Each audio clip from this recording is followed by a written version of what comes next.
はい、こんにちは。今日はね、展開式ブレードやっていきたいと思います。この辺まだ壊してない交渉があるので、そいつらを壊す武器を作りたいということで行ってみましょう。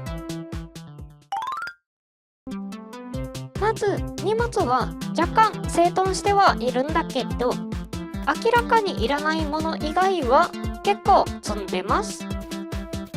予定外で必要なものが出てくることもよくあるんでね。とにかくいざで、前回カメラに映った交渉以外にもいくつか交渉があるのが見えてたので、今回はそれらを壊しながら、まずは武器の基本をいろいろ試していくってな流れなんだけど、あったあった。よし、こいつは小さいのでわざわざ大きな武器を使う必要はなさそう。とりあえず持ってきた適当な鉄の塊、こいつで殴ってみると、普通に壊せますね。まあこいつはほんの小手調べとして、今一番欲しいタングステン鉱石が出たのは助かる。で、あっちに見えてるのが前回映像に映ったやつなんだけど、ちょっと試しにこれで殴ってみると、全然ですね。やっぱ荷物ごと移動するか。まあやりようはいくらかあるんだけど、まずは単純に攻撃力の高いセラミックスの武器、これで壊せるかというと、これは軽すぎて十分なダメージが入ってないですね。なのでこれに重さを追加すると、ダメージは入ったんだけど刃が外れちゃいましたね。これはこの世界では物体が壊れた時に固定から外れるってな現象があるせいなんだけど、くっつけ直せばまた使えます。ただこれパッと見分かりにくいんだけど、壊れるたびに少しずつ小さくなってるんだよね。何回か壊れてると重さが減っていくので、多分小数点以下3桁目で減ってるんでしょう。とにかくこの方法で壊すってのもありなんだけど、せっかくの大きなサンプルなのでロードし直してもうちょい遊びましょうか。で、さっき刃が全く立たなかった鉄、これを鍛造して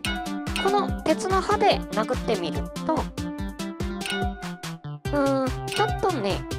鋭くしたことで攻撃力は上がってるはずなんだけど、全然ですね。これはさっきと同じように重くすれば同じようにいけるのも分かってるんだけど、ちょっと別のアプローチ。ここで使うのがタングステン。さっきのセラミックスと同じで攻撃力の高い素材なんだけど、これを鉄の刃にくっつけると、結構なダメージが入りますね。壊れる前提の設計なので、壊れた刃はこぼれ落ちるんだけど、全部壊れるまでは何回も攻撃ができるってな設計です。壊れた刃はさっきと同じで少し削れてるはずなんだけど、とにかく交渉を破壊することができました。ってところでね、もっと手こずると思ってたんだけど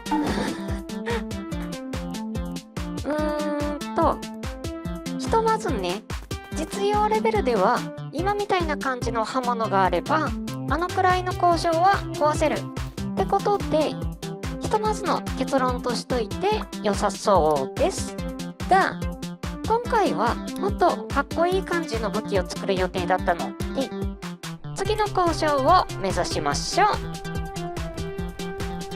本当はここで大型武器を作る段取りだったんだけど、ちなみにこの辺にはあと3つ交渉があります。さっきと同じくらい大きいのもあるんだけど、それは最後に置いといて、はい、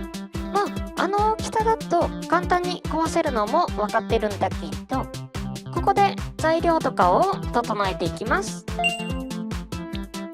で、さっきのタングステンの刃が細かかったのは鍛造するのが難しいからだったんだけど、まずタングステン鉱石は600度でタングステンに変化するのはいいとして、その後のタングステンは1200度が必要ですが、普通に草木を燃やした時の温度がだいたい900度止まりなので難しい。ここで使うのが、さっきその辺に落ちてたんだけどな、あったあった、硝石。こいつは物体の燃焼速度を上げることができるので、これを火の中に突っ込んどくと、900度を超えてきた。複数あるとさらに上がるはずなので、追加でその辺から拾ってきて、よし、これで1200度。この状態になると鉄と同じように鍛造することができます。これでタングステンブレードが出来上がりました。で、これ裏技スレスレみたいなところもあるんだけど、1個鍛造したものを設計図登録しとけば、鍛造してない塊を材料にして量産できます。これに関しては実はクリエイティブモードで作るのが一番楽な裏技だったりもするんだけどね。にしてもタングステン欲しいとは言ったけど、こんなにいらんかも。とにかくこれで殴ってみると、楽勝で破壊できました。ちなみに硝石は砂漠に落ちてるのと、いたいた、グリーンスライム、あいつを倒せば入手できます。ただあいつは近づくと自爆するので、いや爆発するところをお見せしたわけだが、とにかく硝石は今後いっぱい使うことになるはずなので、その辺に転がってるやつは回収しときましょうかね。はい。で、さらに強力な武器を作っていこうって話なんだけど、まず単純にでかいブレードを作ったとして、これ振り回すのが難しいんだよね。なのでこれをモーターでぶん回すものを作ってみます。モーター、ありゃ、余ってるのがないな。しょうがない、速射のモーターをいっぺん外すか。で、モーターにブレードをくっつけて、こうやって電気を通すと、痛い。ちょっと向きとか変えてこうやると、ちゃんと回るんだけど、何かストッパー的な部品がないと自分に攻撃が返ってきちゃいますね。これには低反発ゴムが最適かな。こんな感じで大丈夫っそ。いい感じで、この装置自体を支える本体が必要なんだけど、それもゴムを使いましょうか。幸い近くにゴムの木は生えてるんでね。で、物自体はさっきのタングステンブレード2本分くらいの長さで作ろうと思っているので、寸法をこのくらいに合わせて、ここに硫黄をくっつけると、だいたいちょうどいいくらいのゴム板。細かい部分は作りながら調整するとして、基本はこのサイズでいいかな。で、これを背面にして、刃の方にもゴム板をつけといて、悪くないかも。ちょっとモーターの軸がぶれることがあるんだけど、ベアリングで固定箇所を増やしとけばブレが少なくなるかな。本体の長さとかも調整して、だいたいこんな感じか。モーターで刃が動くだけのシンプル設計なんだけど、仕組み自体はこれで完成です。で、さっきから閉じるときは手を使ってるんだけど、これに関しては重力を使います。どういうことかというと、これを背中に背負うような形にしといて、こんな感じ。ちょっと今動かしながら問題点を確認してるんだけど、だいたいやりたいことはできそう。で、大きな武器ってのは視点から離れるほど回転時の速度が速いってな算段なんだけど、ちょっとね、実際に背負った時にいろいろと兼ね合いが悪かったので、その辺を調整します。まず持ち手の部分が良くなかったのと、電池の出力が足りなかったかな。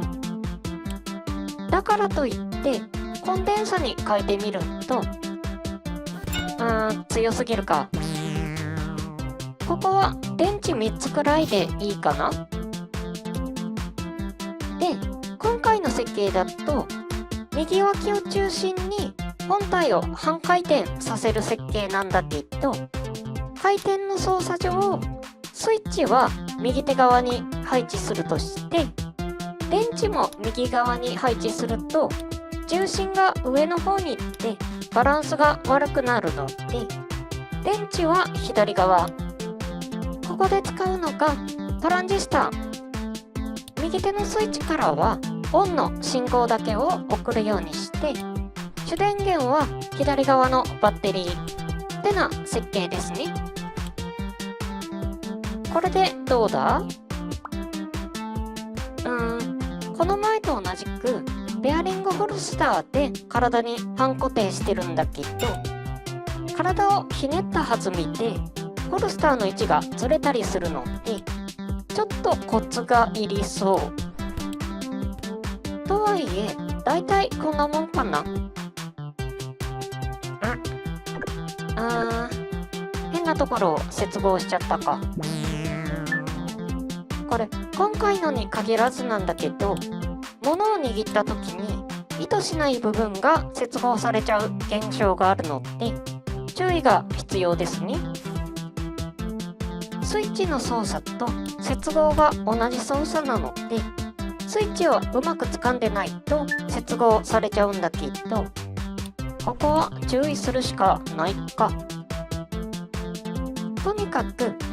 だいたい動きそうなので、これで次の交渉を講師に行ってみましょう。っていうか待って、これ交渉より先に風車壊さないと厄介そうだな。うりゃ、ダメージの表示は見えなかったんだけど、